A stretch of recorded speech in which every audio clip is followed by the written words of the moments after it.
Are artificial sweeteners bad for you? Well, stay tuned till the end of this video because I'll be explaining the common things people think about artificial sweeteners and how I use them to stay lean and fit.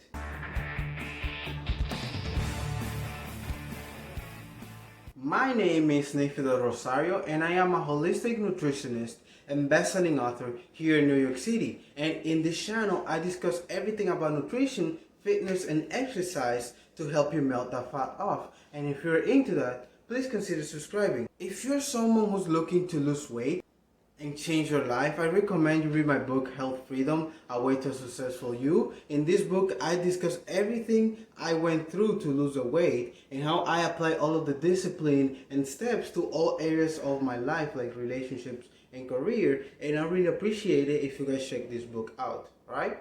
Let's get started. Before I tell you anything about artificial sweeteners, you might not know, I worked in a science lab for about 2 years. I did a little bit of aquaponics, then I did a little bit cancer cells, tissue culturing, nothing crazy. Then I did a little bit of plants grown in the Caribbean where I'm from, like moringa and mint. And that's a year I found that I learned a lot about how to read studies and how to read other people's work. So I learned how to tell apart the studies that are actually accurate from reading one or two different studies from different people and how they differ from one another. I also learned that when you are a scientist and when you work in a lab, you have a goal and you're gonna do anything within the project's reach to get that goal to happen. So keep this in mind when I tell you these reasons about sweeteners, alright? Let's get started. The first thing about artificial sweeteners that people think about is that, oh, artificial sweeteners are gonna give you cancer. And my answer to this is no. The only time I see artificial sweeteners talking about cancer in any study is with rats and mice. And whatever they do to rats and mice is they give them about 1,000 times more of the dosage that I eat in the day or that you eat in the day. So you give a mice that is not a human, because it's not ethical to do experiments like this with humans, 1,000 times the dosage that an average human being is gonna consume. Of course something is gonna happen to them because you're giving them so much artificial sweeteners that, you know, they're gonna get some disease. So it is very unlikely that you're gonna eat 1,000 times the dosage of whatever artificial sweeteners there is and you're gonna develop cancer from it. There is an unreasonable fear about artificial sweeteners giving you cancer, but the truth is they're not gonna give you cancer because you're not a mice and you don't eat so much of them. If you're finding value in this video, please hit the like button, because the more likes I get, the more people that get to see this video. And if you're finding value in this video, why someone wouldn't find value in this video? The second thing people talk about artificial sweeteners is that they're linked to obesity. There are a couple studies that tracked a lot of people, right?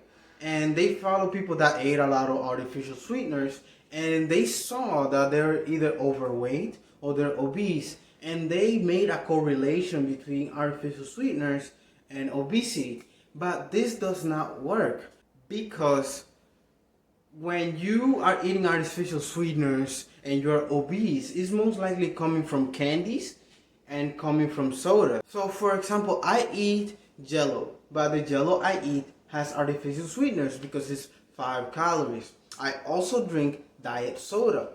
Diet soda has 0 calories. So when you see a person that's obese drinking a diet soda or eating a candy that is with artificial sweetener, they're not really eating that many calories. They could be eating at most 10 calories from the soda or the candy, right? So you can say 10 calories is not gonna make you fat, but what the studies don't track, they just track artificial sweetener consumption to obesity, but they don't talk about that the people who are drinking these artificial sweeteners or eating these artificial sweeteners also accompany these sweeteners with a high calorie meal from a fast food restaurant or a high calorie meal from outside or pre-made meal. Like, you can drink a 0 calorie soda and eat a 3,000 calorie meal next to it, and you can make the correlation that it's the soda's fault, but the soda only have 0 calories and you only remember the soda being 0 calories, but you don't remember that you ate 3 burgers and a pizza right there,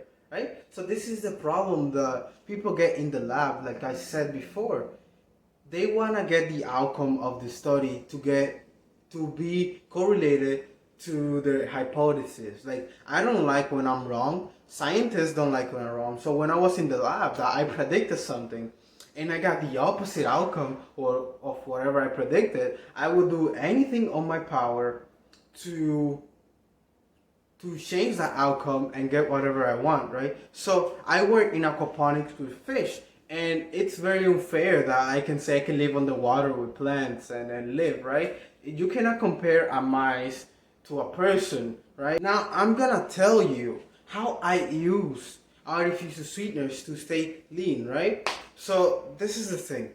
Imagine you want French toast, right? Everybody loves French toast. So you go to the closest French toast restaurant that you have next to you, right? They cook the French toast with butter and they add a lot of sugar because French toast is sweet. And then you might use some maple syrup because you like maple syrup on your French toast, right? So let's say you eat 4 French toasts, right? If they have a lot of sugar, a lot of fat, and a lot of sweetener, and that's about 1500 calories, right? Now, how I use it.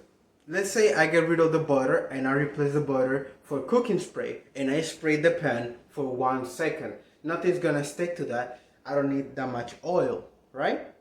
Also, let's say I replace the sugar, right? The sugar for, let's say Splenda. Splenda 0 calories. So I save a lot of calories on there. 0 calories versus sugar, and they taste both sweet. I'd rather eat the one that has less calories. Now, instead of using high calorie syrup, I use sugar-free syrup. Sugar-free syrup is between 0 and 5 calories. I can eat tons of that and not gain weight because it's very low calorie. If I eat regular syrup, it's about 100 calories more than low calorie syrup, right? So let's say I eat the same 4 slices that you ate. I only ate between 200 and 400 calories, right?